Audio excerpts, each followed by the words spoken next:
후보께서는 그 윤석열 정부가 5년을 채우지 못하고 임기도 못 채우고 이 몰락한 이유가 가장 큰 이유가 뭐라고 생각하십니까? 후보님? 망할 짓을 했기 때문 아닌가 이렇게 생각합니다. 예, 그렇죠. 존경하는 최현일 의원님 질의해 주시기 바랍니다. 네, 후보님.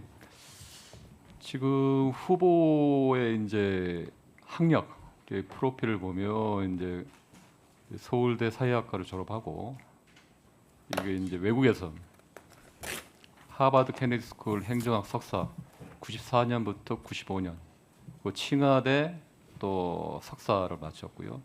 또 로스쿨 뉴저지 주립대 법무 박사 그래가지고 로스쿨 국제 변호사를 땄습니다. 아마 이게 웬만한 그 대학 유수한 대학의 교수 정도 돼도 이 정도 커리어를 갖는 사람은 없습니다. 그래서 제가 책을 보니까 정치의 길을 가지 않았더라면 교수가 되었을 것이다.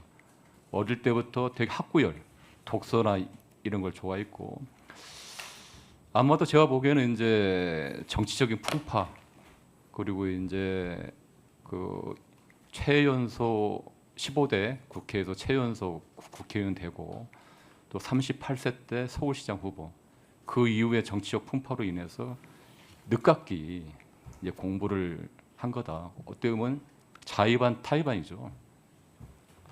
저는 뭐 여기 대한민국 국민 중에서 많은 뭐 회사원들이나 또 제 주변에도 마찬가지입니다. 주경야도 가는 사람이 많아요. 낮에는 회사를 다니고 밤에 또는 주말에 또 석사나 또 박사를 다니는 사람이 많습니다. 공부를 하는 거 가지고 시비를 걸고 그 과정에 대해서 사소한 거 가지고 트집을 잡고 본질을 흐트린 그런 거는 아니라고 생각합니다. 그리고 뭐 이게 후보가 이제 학위를 이렇게 많이 딴 거에 대해서 하버드 케네디 스쿨이나 국제 변호사 딴 거에 대해서는 전혀 또 언급이 없어요. 그거에 대해서는 또 뭐 이렇게 시비를 걸 게 없으니까. 그런데 칭하대 같은 경우는 제가 보니까 그 당시에 후보가 국내에서 정치인으로서 활동을 하고 있었습니다. 그렇기 때문에 칭하대 정도는 비행기 거리로 2시간 정도 되니까 부경까지 이걸 현실적으로 가능했고요. 제가 출입국 구록을 이제 분석해 보니까 김희정 의원님은 26일이라고 하겠는데 체류 제가 보기에는 143일. 후보님 맞죠? 143일 정도. 네, 실제 되고요. 체류 기간은 그렇습니다. 출입국은 한 29회 정도 했고요.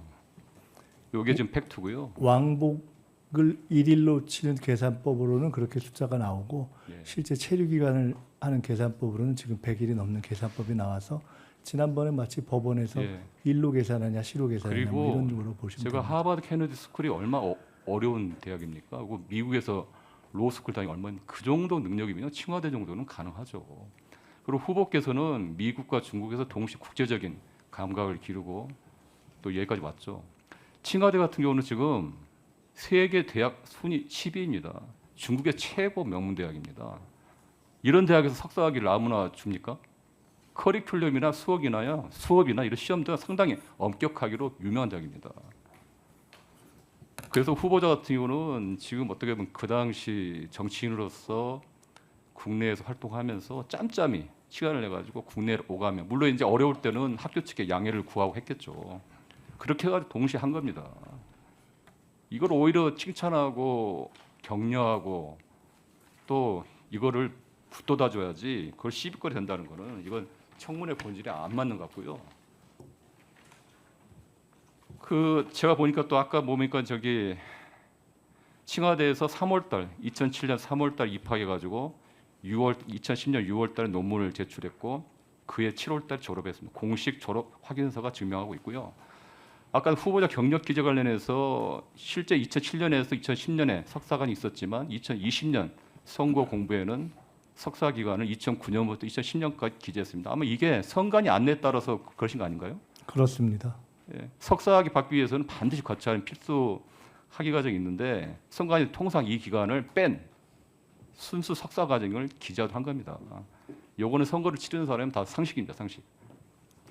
그래서 더 이상 이런 문제 가지고 시비를 거는 거는 청문회 본질에 맞지 않다 저는 생각하고 어떤 늦깎이 정치인의 학구에 대해서 폄훼하거나 평가절하하는 거는 더 이상 해서는 안 된다 저는 생각합니다. 다른 질문하겠습니다. 그 후보께서는 그 윤석열 정부가 5년을 채우지 못하고 임기도 못 채우고 이 몰락한 이유가 가장 큰 이유가 뭐라고 생각하십니까, 후보님?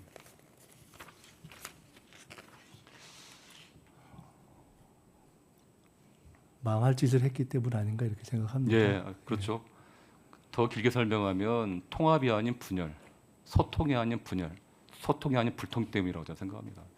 이 사회의 가장 큰 문제가 분열 갈등이고 윤석열 정권 3년 동안 이 나라가 갈기갈기 찢겼습니다. 이 새 정부의 우선 추진 과제 중에 하나가 여론조사에서도 국민 통합이라 하겠습니다. 근데 저는 후보께서 그 통합을 할 수 있는 분열의 정치를 끝낼 수 있는 아주 적합한 정치인이라고 생각하고요. 예를 들어서 제가 과거의 일을 보니까 정치인 3년 동안, 30년 동안 정치인 30년 동안 통합의 행보를 보였습니다. 김대중 정부 때 97년에 최연소 의원으로 되시고 나서 김대중 대통령 비서실장을 계시면서 김대중 대통령 총재와 박태준 전 포철 회장이 과거 역할을 했습니다. 그리고 그 유명한 DJP 연합을 통합의 정치를 그때 시작했어요. 그게 바로 최근에 와서 이재명 대통령의 통합, 보수 중도 통합의 하나의 원조라고 저는 보고 있습니다. 그리고 최근 대선에서는 저희 당 중도 보수 가치를 위해서 보수 인사를 영입해서 통합당 선대를 했고요. 후보자께서 총리가 되시면 통합의 행보로서 지금의 사회 갈등 분열을 넘어설 수 있는 비책이 뭐가 있는지 말씀해 주십시오. 대통령님께서 대통령 당선되시기 전에 국회에서 옆자리에 계실 때 한번 그런 말씀을 드려본 적이 있습니다. 실제로 저희가 중도 보수로 대통령께서 말씀하신 것을 진지하게 일회용 선거 전술로서가 아니라 해야 된다고 저는 생각합니다. 라고 말씀드렸더니 진짜 본인은 그렇게 생각한다는 말씀을 하셨습니다. 정부의 국정 방향도 또 제가 속해 있는 민주당의 어떤 당의 방향도 그렇게 확산되는 방향으로 가는 것이 옳다고 보고 그것이 이제 선진국 초입에 들어서고 있는 대한민국의 어떤 중산층을 확대하는 그런 정책 방향과도 부합하기 때문에 그런 방향으로 저희는 해 나갈 것이다 하는 말씀을 드리고 그런 점에서 지난 대선 때 사실은 다른 당에 계시다가 참여하신 보수 출신 정치인들을 가급적 저희가 성의 있게 역할하실 수 있는 공간을 찾으려고 노력하고 있고 앞으로 그뿐만 아니라 제가 되면 아까도 말씀드렸듯이 실제로 야당 의원님들과 야당의 지도부 이상 더 열심히 만나는 노력을 하려고 생각하고 있습니다. 얼마나 될지는 모르겠지만 적어도 현재 마음은 그렇고 최선을 다하겠습니다.